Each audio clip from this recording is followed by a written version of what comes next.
Hey everybody, Jim here with a spoiler-free review of The Dark Knight Rises. Yes, Christopher Nolan's final Batman movie is finally upon us, and it is a fitting conclusion to the Dark Knight saga. Dark Knight Rises takes place 8 years after the events of The Dark Knight. Bruce Wayne has become a hermit inside of Wayne Manor, and Batman has not been seen or heard from in all that time. But Bruce is drawn out of his self-imposed retirement by two people. Selina Kyle, a cat burglar, played by Anne Hathaway, and by Bane, a mercenary played by Tom Hardy, who has some pretty terrifying plans in store for Gotham City.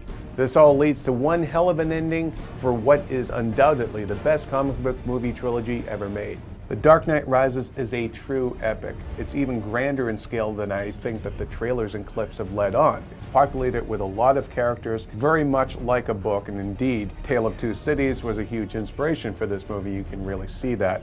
Now, for a movie that's almost 3 hours long, it really does clip along at a pretty fast pace, sometimes maybe even too fast. I wish that Christopher Nolan had almost let us kind of catch our breath a little bit in between scenes. There are some jarring transitions and a couple of plot holes and big leaps of faith that are made that can kind of pull you out of the movie at times. But despite these gripes, don't worry, this is definitely a positive review. The movie is awesome. It is exactly the Batman finale that you have been waiting for.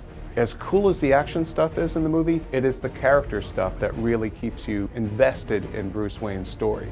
Christian Bale has never been better as Bruce Wayne and Batman. And his chemistry with Anne Hathaway, who damn near steals the show as Catwoman, is really remarkable.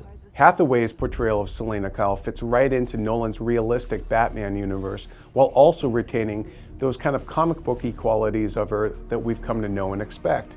Bane, on the other hand, played by Tom Hardy, has been altered from his comic book roots. Now, Bane's not as complex or even as riveting a bad guy as Joker is, but then he's also a very different type of villain. Hardy just brings a physical intimidation to the role that I can't think of many other actors being able to pull off, but he's also got a lot going on behind the eyes, which, when half your face is covered by a mask, is pretty important.